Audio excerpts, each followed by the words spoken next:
Bom, galera, na videoaula de hoje falaremos um pouco sobre misturas homogêneas e heterogêneas com a nossa professora Marina, que nos incentivou a fazer esse vídeo. Eu e minha colega Amanda Moraes, eu sou Rachid Jorge e a minha colega é Amanda Moraes. Nós vamos explicar um pouco sobre esse assunto. Bom, na aula de hoje falaremos sobre misturas homogêneas e heterogêneas. Primeiro, precisamos saber o que é uma mistura. Ela é formada por duas ou mais substâncias puras. As misturas elas têm composição química variável. Ela não expressa uma fórmula. E o que é uma substância? Substância é cada uma das espécies de matéria que constitui o universo.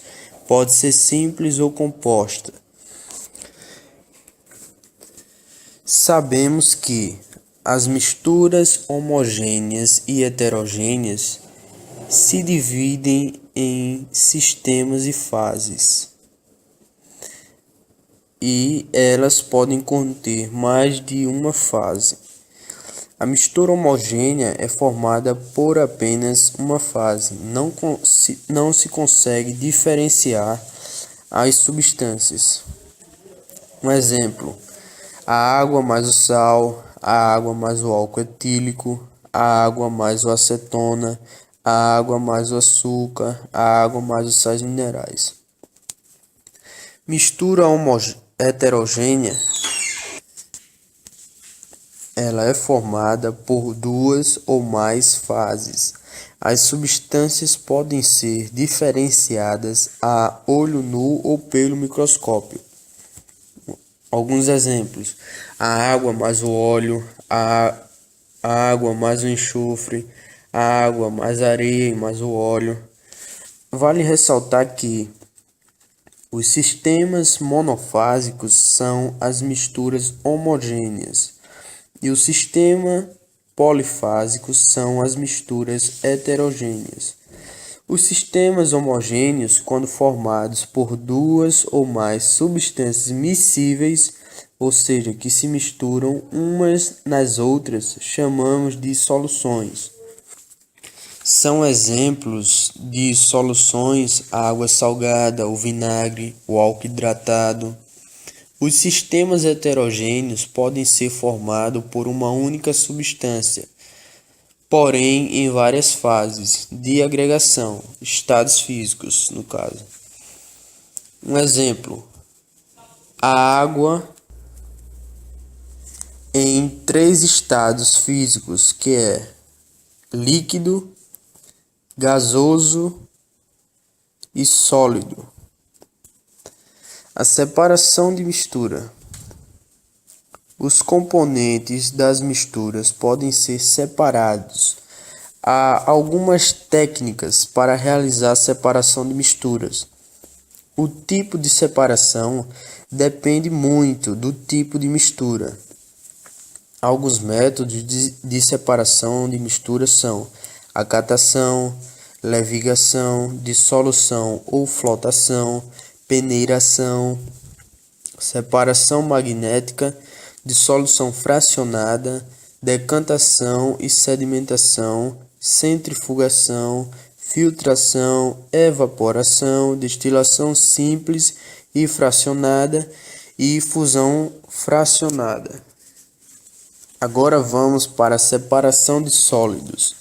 Para separar sólidos, podemos utilizar o método da acatação, levigação, flotação ou dissolução, peneiração, separação magnética, ventilação e dissolução fracionada. A acatação consiste basicamente em recolher com as mãos ou uma pinça um dos componentes da mistura.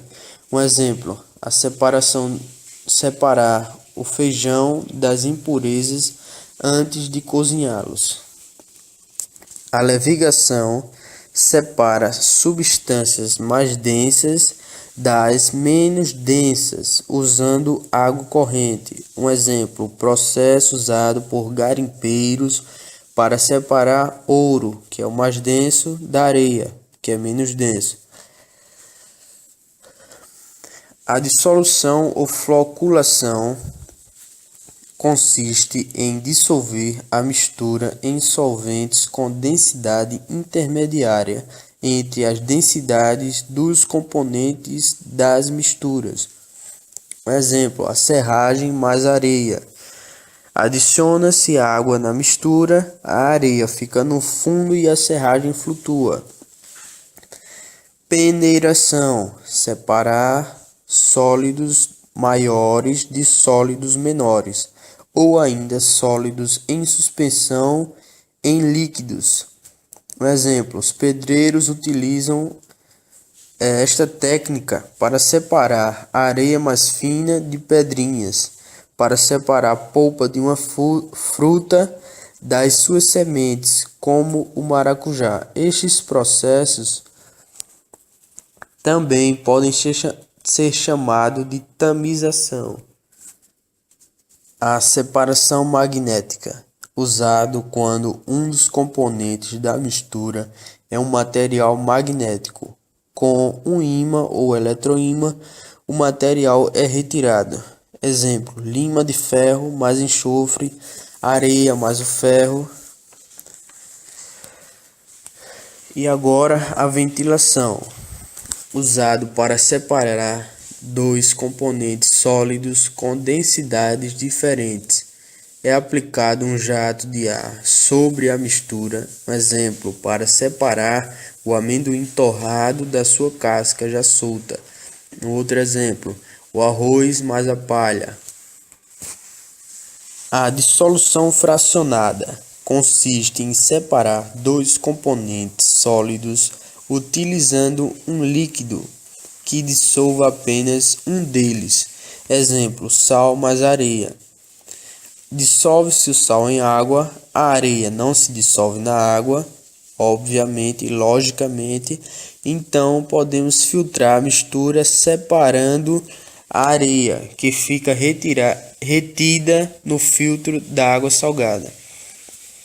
Pode-se evaporar a água, separando a água do sal. Para separar os componentes da substância de mistura homogênea, usa os métodos chamados de fracionamento, que eles se baseiam na consistência da temperatura e na mudança de estado físico, que é a destilação e a fusão. Ou seja, a destilação ela consiste em separar líquidos e sólidos com ponto de ebulição diferente. Os líquidos eles são miscíveis entre si, Ou seja, que se misturam. como a água mais o álcool etílico, ou a água mais o sal de cozinha. Ou seja, o ponto de ebulição da água é 100 graus Celsius e o ponto de ebulição do álcool etílico é 78 graus Celsius. Se a gente aquece essa mistura, o álcool ferve primeiro no condensador. O vapor do álcool é resfriado e transformado em álcool líquido e passa para outro Recipiente.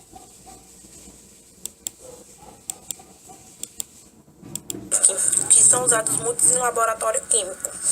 E a água permanece no recipiente superior, separando assim do álcool. Para essa técnica, a gente usa um aparelho chamado destilador, que é um conjunto de vidraças do laboratório químico que utiliza um termômetro, um balão de destilação e uma haste metálica ou um suporte, um bico de bíceps, pode ser também um condensador de mangueiras ou um agarrador e um frasco coletor. E esse método é chamado de destilação simples.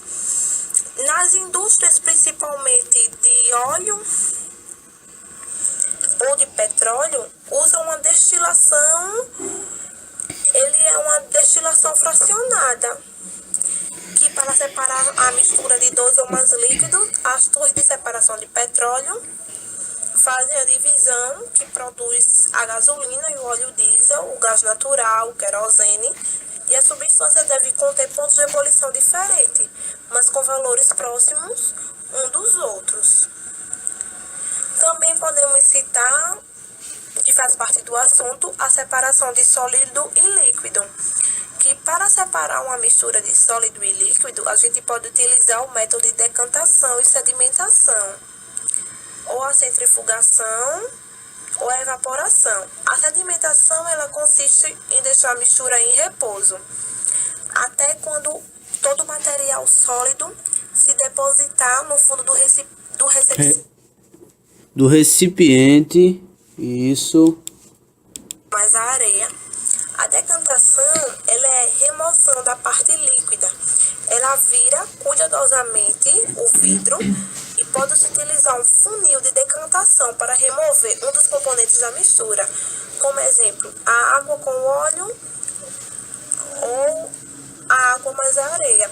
A centrifugação ela é um processo de aceleração da sedimentação, que foi o primeiro tópico que eu citei, que a sedimentação ela consiste em deixar a mistura em repouso. Então, na centrifugação é o processo da aceleração, que ela utiliza um aparelho chamado de centrífuga ou centrifugador. Que o centrifugador eles são encontrados em máquinas para separar a água com o barro.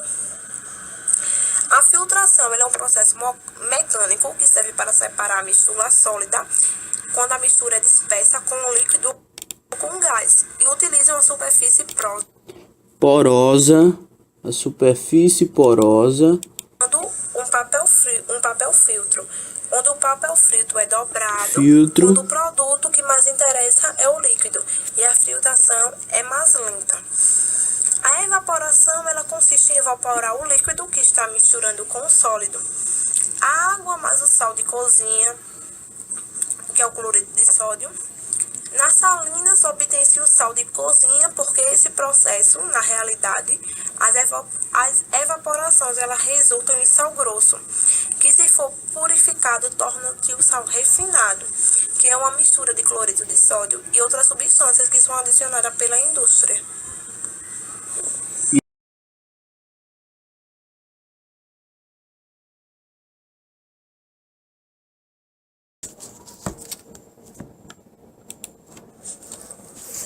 Para aprofundar nossos conhecimentos, vamos resolver uma questão sobre misturas. A questão diz assim: um modo conveniente para retirar a parte gordurosa do leite é o emprego de alternativa A, destilação, alternativa B, cristalização, alternativa C, decantação, alternativa D, centrifugação e a alternativa E, filtração. A resposta certa seria a alternativa D, centrifugação. Porque, ao meu ver, para não alterar as substâncias do leite, a gente tem que usar a centrifugação. Porque provavelmente a gordura ficará por cima e ficará mais fácil retirar ela.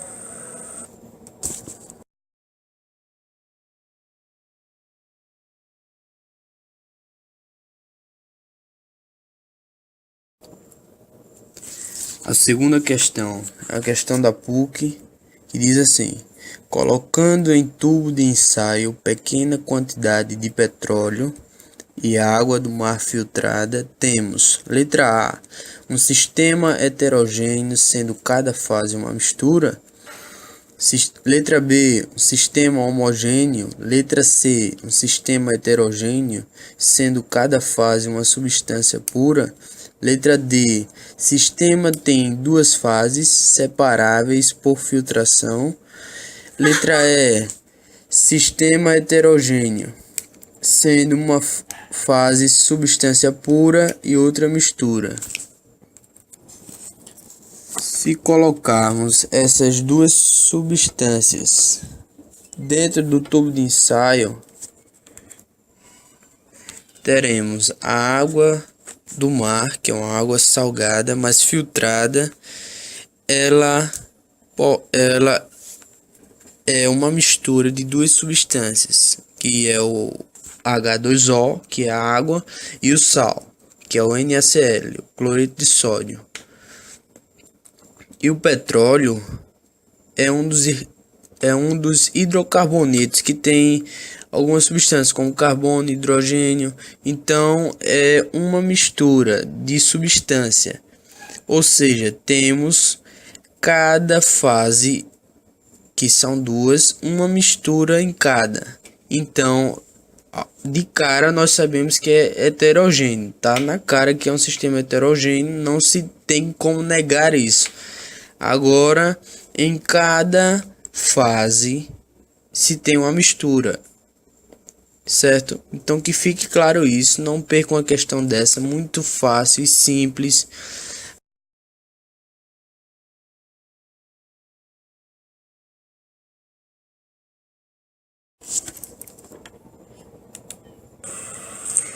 Hoje eu preciso entender de qualquer jeito o que seja uma substância pura e uma mistura.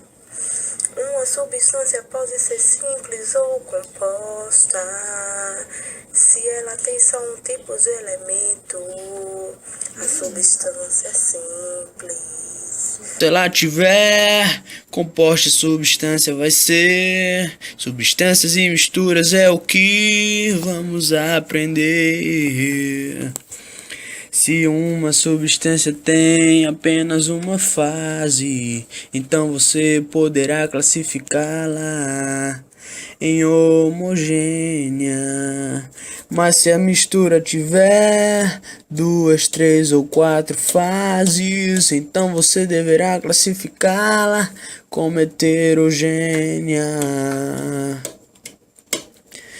Hoje preciso que você saiba que pode ter dois tipos de misturas, homogêneas ou heterogêneas, depende de quantas fases você vê. De novo. Hoje preciso que você saiba que pode ter dois tipos